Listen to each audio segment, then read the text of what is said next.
May 30th, 2nd Chronicles 25 through 27. 2nd Chronicles 25. Amaziah was 25 years old when he became king, and he reigned in Jerusalem 29 years. His mother's name was Jehoiadan. She was from Jerusalem. He did what was right in the eyes of the Lord, but not wholeheartedly.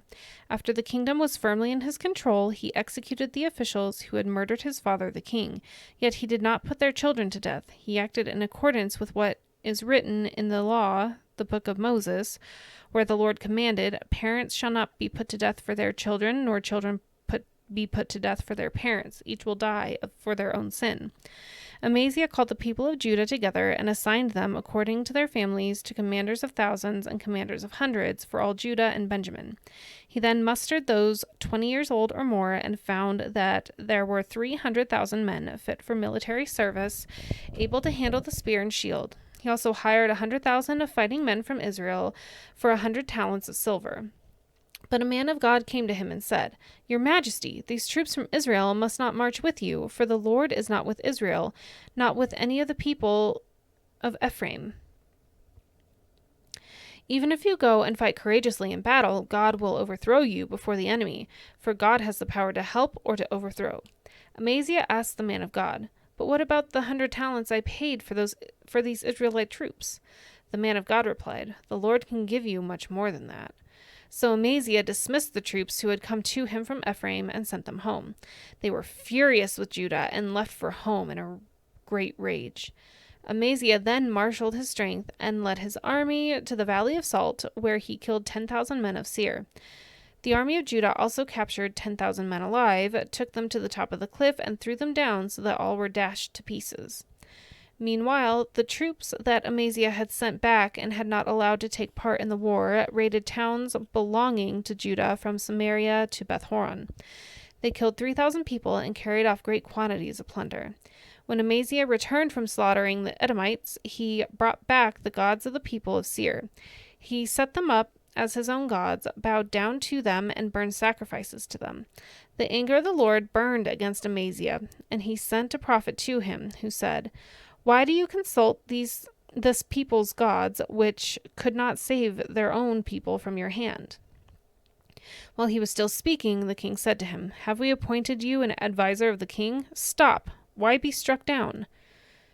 So the prophet stopped, but said, "I know that God has determined to destroy you because you have done this and have not listened to my counsel."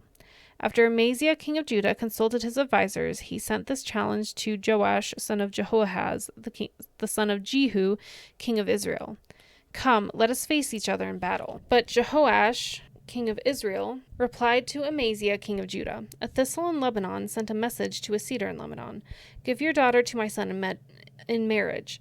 Then a wild beast in Lebanon came along and trampled the thistle underfoot. You say to yourself that you have defeated Edom, and now you are arrogant and proud. But stay at home. Why ask for trouble and cause your own downfall, and that of Judah also?" Amaziah, however, would not listen, for God so worked that he might deliver them into the hands of Joash, because they sought the gods of Edom. So Jehoash, king of Israel, attacked. He and Amaziah, king of Judah, faced each other at Beth-shemesh in Judah. Judah was routed by Israel, and every man fled to his home. Jehoash, king of Israel, captured Amaziah, king of Judah, the son of Joash, the son of Ahaziah, at Beth-shemesh. Then Jehoash brought him to Jerusalem and broke down the wall of Jerusalem from the Ephraim gate to the corner gate, a section about 400 cubits long. He took all the gold and silver and all the articles found in the temple of God that had been in the care of Obed-Edom, together with the palace treasures and the hostages, and returned to Samaria. Amaziah, son of Joash, king of Judah, lived for 15 years after the death of Jehoash, son of Jehoahaz, king of Israel.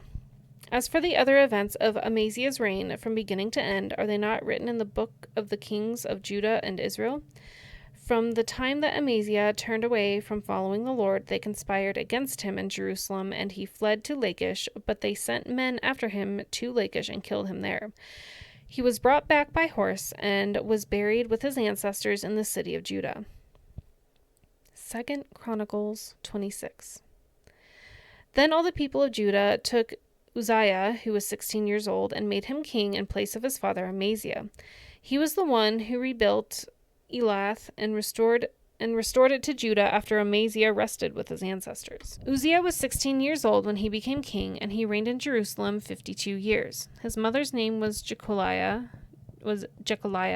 She was from Jerusalem. He did what was right in the eyes of the Lord, just as his father Amaziah had done. He sought God during the days of Zechariah, who instructed him in the fear of God. As long as he sought the Lord, God gave him success.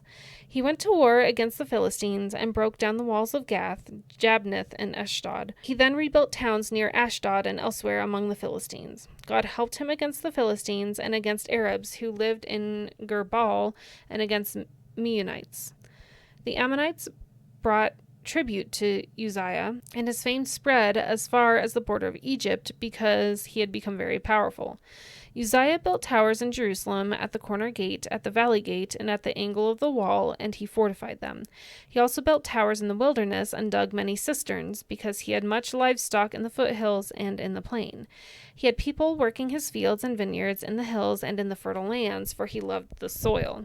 Uzziah had a well-trained army ready to go out by divisions according to their number, as mustered by Jeiel the secretary and Messiah the officer, under the direction of Hananiah, one of the royal officials. The total number of family leaders over the fighting men was 2,600. Under their command was an army of 307,500 men trained for war, a powerful force to support the king against his enemies. Uzziah provided shields, spears, helmets, coats of armor, bows, and sling stones for the entire army. In Jerusalem, he made devices invented for use on the towers and on the corner defenses so that soldiers could shoot arrows and hurl large stones from the walls. His fame spread far and wide, for he was greatly helped until he became powerful.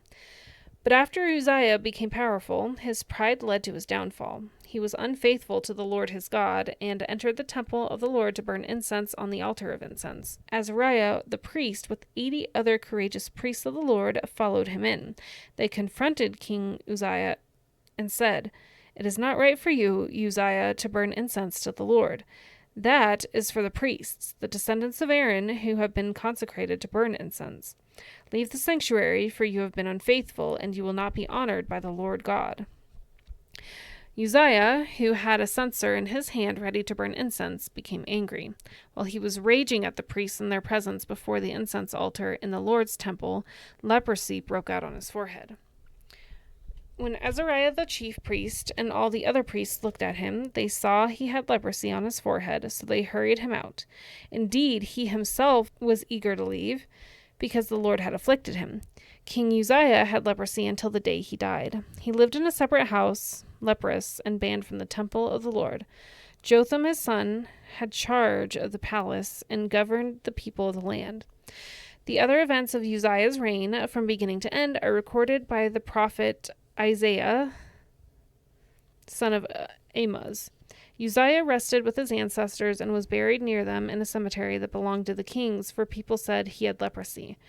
And Jotham, his son, succeeded him as king. 2 Chronicles 27. Jotham was 25 years old when he became king, and he reigned in Jerusalem 16 years. His mother's name was Jerusha, daughter of Zadok. He did what was right in the eyes of the Lord, just as his father Uzziah had done, but unlike him, he did not enter the temple of the Lord. The people, however, continued their corrupt practices. Jotham rebuilt the upper gate of the temple of the Lord and did extensive work on the wall at the hill of Ophel. He built towns in the hill country of Judah and forts and towers in the wooded areas. Jotham waged war against the king of the Ammonites and conquered them. That year, the Ammonites paid him 100 talents of silver, 10,000 cores of wheat, and 10,000 cores of barley. The Ammonites brought him the same amount also in the second and third years. Jotham grew powerful because he walked steadfastly before the Lord his God. The other events in Jotham's reign, including all his wars and the other things he did, are written in the book of the kings of Israel and Judah. He was 25 years old when he became king, and he reigned in Jerusalem 16 years. Jotham rested with his ancestors and was buried in the city of David, and Ahaz his son succeeded him as king.